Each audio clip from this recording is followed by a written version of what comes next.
Didn't he? Just Yes, it was an election year, and I had the pleasure of interviewing the Prime Minister Justin Trudeau, and that was quite interesting. That was the last radio station that I worked, G98, now Flow 98, and that was in 2021, 22, somewhere there. So here we are, because in addition to being a radio presenter, you're also a real estate agent. That has always been your second or your main job. I think maybe the job that makes the money, because radio doesn't. The job that pays the bills. Because radio certainly doesn't. And I don't know anyone who has paid their bills from doing radio. But anyway, except Paola, except the Paola situation. But right. So you've always been a real estate agent, and you have in recent, because we're going to be talking about black entrepreneurship in the space. I know when you interviewed Justin Trudeau that time, one of the questions you raised was actually this: the challenges, but also looking at what Canada in particular and under his governance would be doing to make it easier to lessen the challenges for black entrepreneurs, black businesses, and so on. So how difficult is it now in Canada to break through? I'm asking you this within the context of the fact that you have also branched out in your real estate, and you now own a hotel. You've bought a hotel, haven't you? Yes, I have. Along with my investment partner, we have bought a hotel in Niagara Falls. But before we get to that, and you mentioned the interview I had with the Prime Minister, and that was about the difficulty with black businesses accessing funding for startups or operational capital. And it's interesting that you brought that up. I totally forgot about that. But you know what? To their credit, and at the time of the interview, he had pledged several $1 million.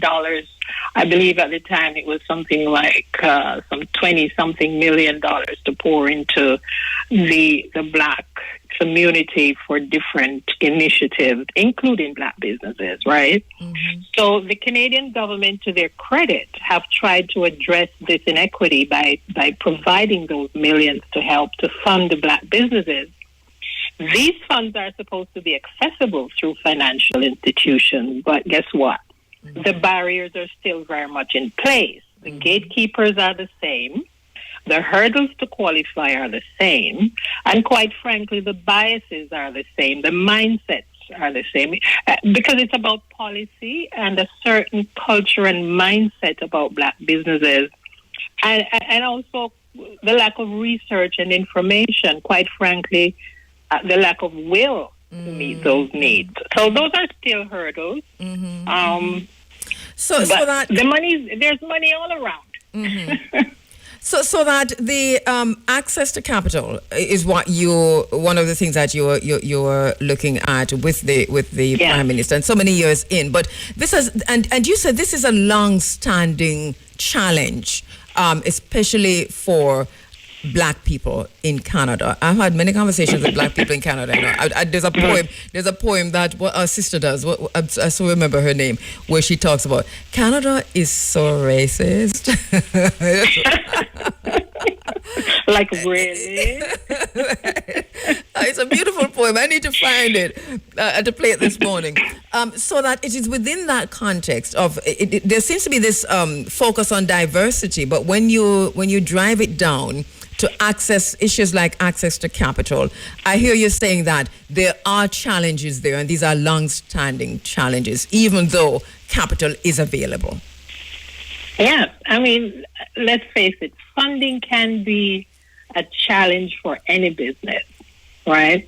But black business owners experience it more than others. Like you said, the main challenge, in a word, is still access to money. startup capital and operational capital. Black businesses struggle to secure startup capital. And this is due to historical disadvantages and biases, really, in the system of lending money and other systems of oppression. The alternative, though, that I find in the marketplace is to go to alternative lending, right? So, and this means private money, private lenders, which is a lot more expensive. And so, if that's the route black businesses have to access, the struggle is real from jump. And yet, on the other side, on the other hand, we see, although this is a different level, but walk with me on this. We see this rush to Canada by Jamaicans, Caribbean people on the whole, but let's focus on Jamaica, where the average university graduate that you meet and you say, okay, so what next? They'll tell you, oh, I'm trying to get to Canada. And so there is this, because there is this concept on the ground here that one of the things to do to make it in business, to go get a really good job and to grow in business, is that Canada provides that space. Is that a contradiction? Well, it depends on how you market the product, right? Canada markets itself very well in that sense. To live it and to hear about it is usually contradictory. There are folks who come to Canada, whether they're from an academic perspective or startup businesses, and they pour a lot of capital in. And when they're here, boots on the ground, it's a whole different experience. Because those of us who have lived here and have gone through the system and all that entails, we know what to expect. We are familiar with the bumps in the road and how to navigate certain spaces, but newcomers don't. They come with expectations. They come with a certain amount of entitlement also, whether they're refugees or otherwise. There's a certain expectation. That just is not real. But it's all in the packaging and the marketing of Canada. There's a lot of work to be done. Let's just put it that way. All right, hold the line for me, Elaine, and then when we come back, we look at your own personal experiences, because you've been in Canada for a while and you've always been in business, even while you were a radio presenter. So let me take a quick break and come back. Are you looking to achieve good health? Wondering how you can start your health journey? Well, we have just the information you need. Join me, Maisha Brody, this and every Tuesday during the Live at 5:45 news package for Healthwise. From your physical to your mental health, modern medicine and herbal remedies. We will explore how you can achieve and maintain good health. That's Healthwise with me, Maisha Brody, this and every Tuesday during the Live at 5:45 news package on the nation's number one, IRIE FM.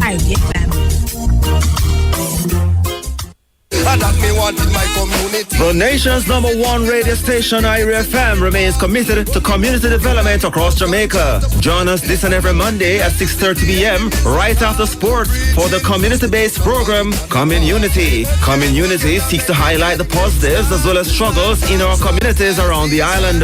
Join me, Roger Haspel, as I speak with stakeholders including residents, community leaders, social workers, among others, and get a front row presence about the particular community taking the spotlight this week. You can be a part of IRFM's Community. Call us at 876-974-5051 or email roger@irfm.net and request your community to be featured. That's Community. This and every Monday, right after sports in Live at 5:45 on the People Station, IRFM.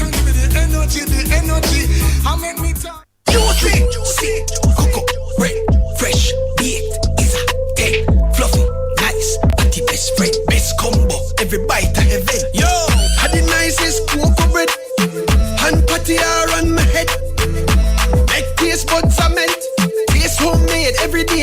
It's up. Juicy, cocoa, bread, fresh, baked, is a day. Fluffy, nice, at the best bread, best combo. Every bite, event. Get the best patty and cocoa bread and juicy today. Help keep your engine clean and performing at its best with Texaco with Techron. Texaco with Techron helps maximize your mileage by removing gunk that can interfere with fuel combustion. Fill up with Texaco with Techron, star of the Jamaican road. Del Cita cold water. Present me, Del Cita got their old Albert Primary Saturday, June 8th in the real wife. A Montego Bay Convention Center Sunday, June 9 at 7:30 p.m. Call 5410924. All right. Back with you inside of the Africa Forum. This is Running African. We're live to Canada, where my colleague and friend Elaine Thompson is speaking to us about breaking barriers, overcoming obstacles to success, looking at the state of Black entrepreneurship in Canada. So Elaine, so you've been in Canada for a while. You literally left straight out of high school straight to Canada, and you've been in business for forever.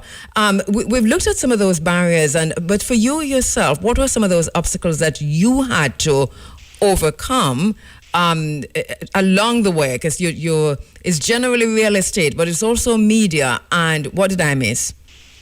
And knowing you, there had to be about 4 more. Well, the barriers are really what we just talked about.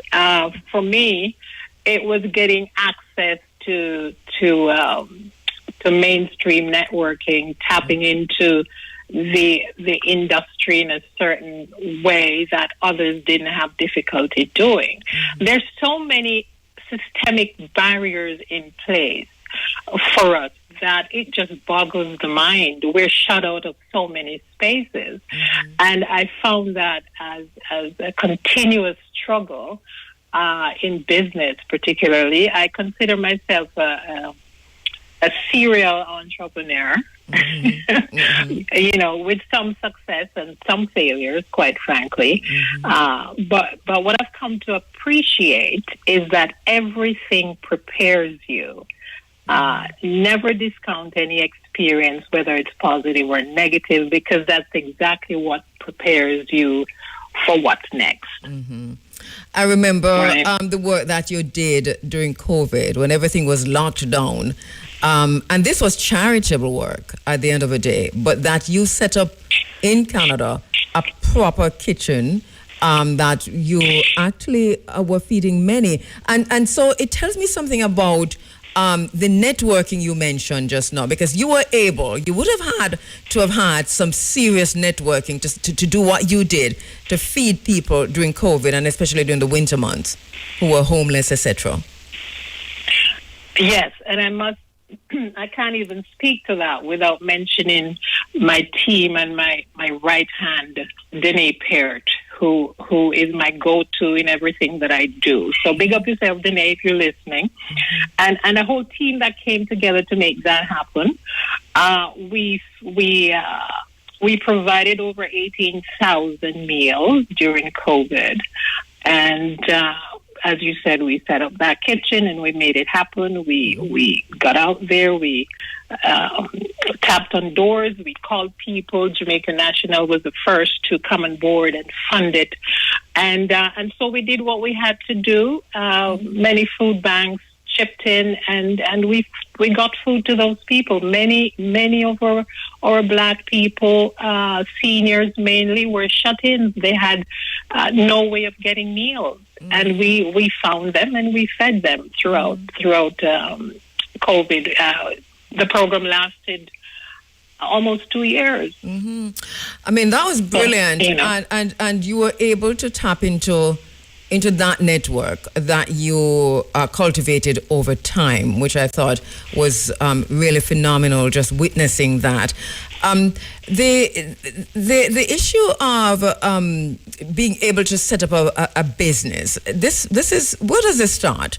It start from a thinking of it, because obviously, and especially in a foreign country, this can't be easy, especially when you're dealing with racism, discrimination, all kinds of biases. You're not in Jamaica. It would have been hard, much less to be in a country where there's so many obstacles. Well, I guess what demotivates others motivates me, as one of my friends said recently. I think some people hesitate to go into certain industry because we don't see anyone like ourselves doing it. Mm-hmm. That doesn't discourage me. That is exactly what motivates me. Mm-hmm. So it's, and as you asked, how does it happen from a thought? Mm-hmm. Because we know everything starts with an idea, mm-hmm. and then you have to actively bring it to form. That's one of my strengths, mm-hmm.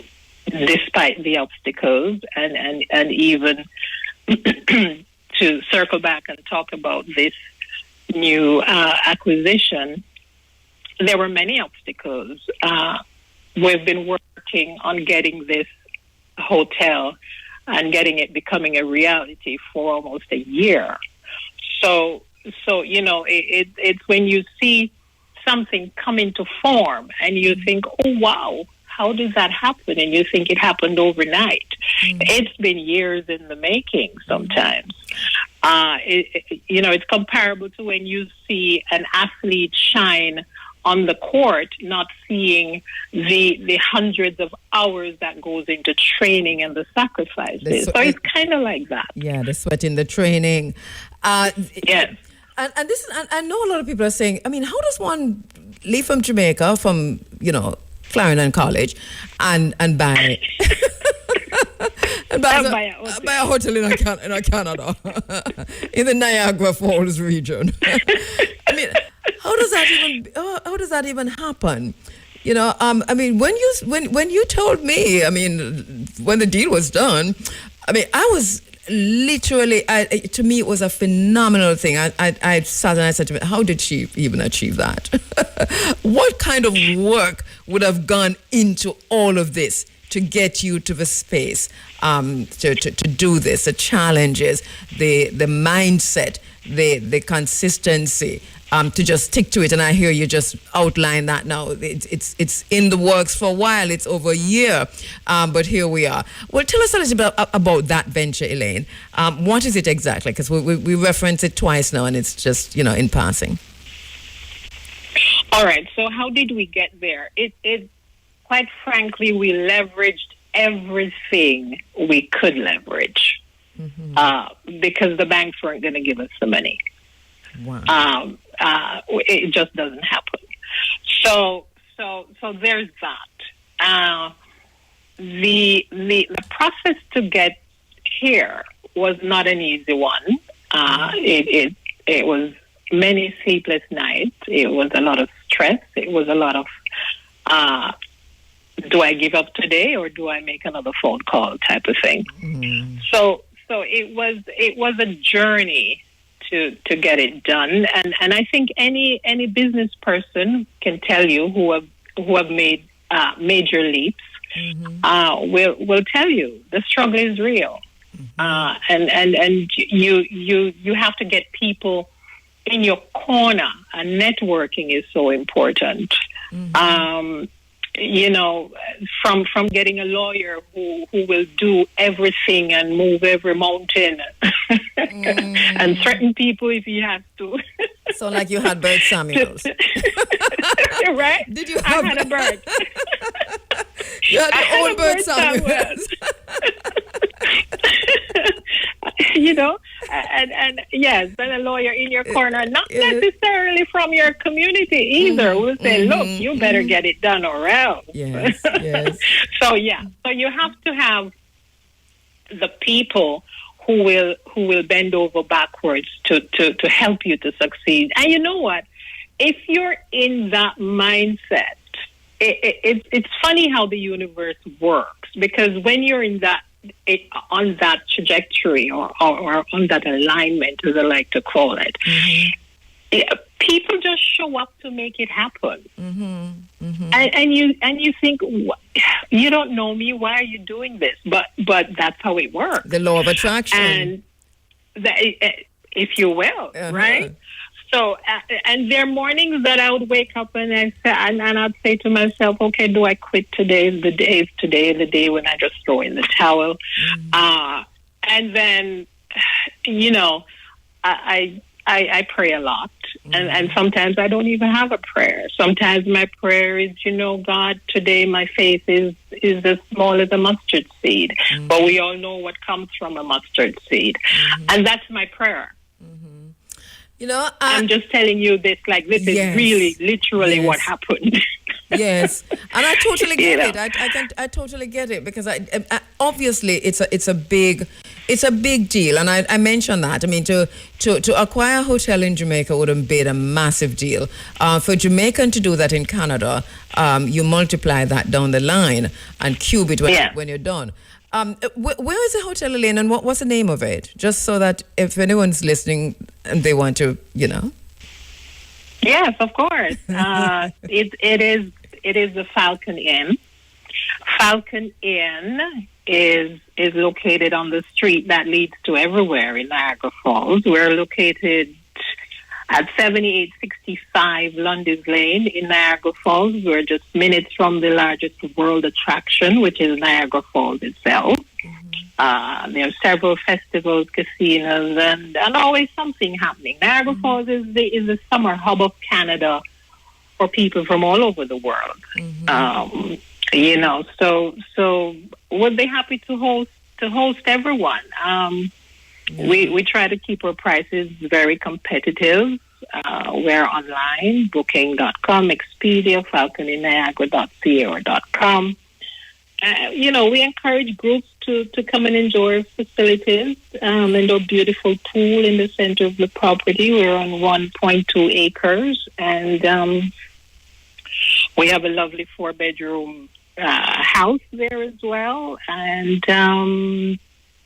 32 rooms, and all the amenities. We're in the process now of upgrading and renovating, but again, accessing money is a challenge. So we're taking it in small bites.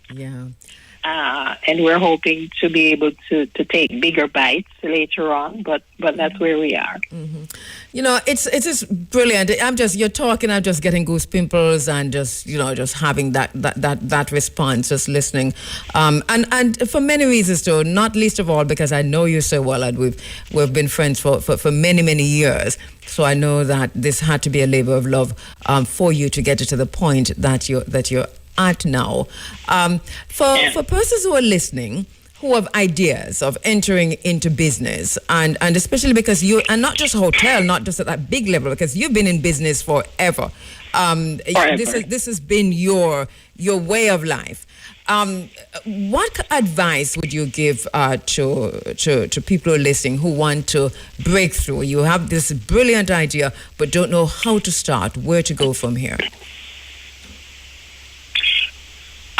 It may sound cliche, but you have to believe in yourself, and you have to trust yourself. You have to trust your vision, because everything will come up against you to not realize that vision, and in real time, and it won't be just imagined. It's there. So you have to focus. For me personally, prayer works. I pray and meditate a lot. And that you just have to believe, and you have to open yourself to meet people, and you have to talk to people. My partner was a stranger before I met him. He wasn't a long time associate or friend or anything like that. But I'm a chatterbox, so I talk to people. And we found we found many things in common. And so we forged a partnership. He's a Trinidadian, but he'll correct me. He'll be the first one to correct me to say he was born in Tobago, right? So that's interesting. I thought you'd have gone for the big island. So interpret that As you will. Yes. I mean, I've spent years in broadcasting, as we talked about, and real estate, and he has spent years in the construction industry. So we bring our unique skill set to this business. And any business you're going into, make sure you have the skill set. Because if you don't, it can go sideways. You know, Elaine, I remember last year, was it last year or the year before, when the Canada's main, or Toronto's main black radio station, I can call it Canada on a whole, one of the main black radio stations that you worked at, mainstream media. It was the only black radio station, commercial radio station. Yes. Exactly. And that it went up for sale. And I remember how you, the process that you went through, just trying to acquire it, or to acquire it with a partner, or just to ensure that it remains on air for black people, for black Caribbean people, because this is what it was, generally speaking. But at the end of the day, the obstacles that we're talking about, the challenges we're talking about, breaking into black business in Canada, was one of those things that I think worked against you in terms of trying to acquire that radio station. Let's talk about that within the context of moving on from that into acquiring a hotel, because that must have been for you a disappointment, but to not stop. Right. So it was a disappointment. I was one of those people who were trying to bring minds together and network to get the radio station to stay in black ownership and in the black community. That didn't happen after months of negotiations, but and as you said, that was very disappointing for me. I mentioned earlier that everything prepares you, right? So unknowing to me, that was also part of my preparation, and that has led to this acquisition. So there were lessons learned there that I've applied here. Let's just put it that way. Yes. Listen, I have to wrap, but I have to give you a message from the sales manager at IRFM, Mr. Nicholas Evans. Is that my Nick? You mean my Nick has a message for me this morning? Yes, he says. What is it? What is it? My unfiltered Nick. What is it? Well, he says, enough congratulations and so on. And then he says, let Elaine know I expect the friends and family rate soon. So, listen, man, I'm going to create a discount code just for Nick. Okay? Right. Not to be shared. A discount code just for Nick. Just for Nick. Right. Friends and family rate.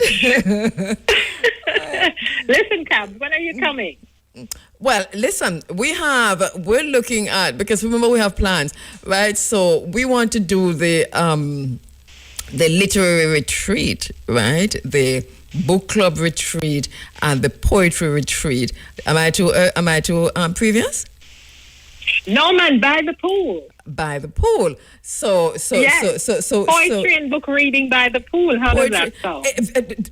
Well, let us just wrap right here. Say good morning to Donna Mattis and Aldith Hunkor and Dawn Eaton and Joan Pedler and me leaving out enough people, right? Listen now. And Andrew. Before you go quickly, yes. I just wanted to say congratulations to my nephew, Sean Dunkley, of whom I'm very proud. He's the national sales manager for the wholesale channel at Pepsi Cola, Jamaica. He was awarded the chairman's ring of honor this past week for his outstanding record with the company. So when our young men are doing well, we should big them up. Congratulations, Sean. Big up, Sean. Big up yourself. Yes. We love it. And Elaine, congratulations, my darling. And great work. We'll keep in touch. And definitely, we just talk about something on air that make a lot of sense. I hope Nick heard that, because all the way ago. Thank you so much. Yes. We talk later. All right. Thank you so much, Cam. Okay. We'll talk soon. All right. So it's Elaine Thompson, radio presenter, real estate agent, entrepreneur, and hotel manager, owner in Canada. All right.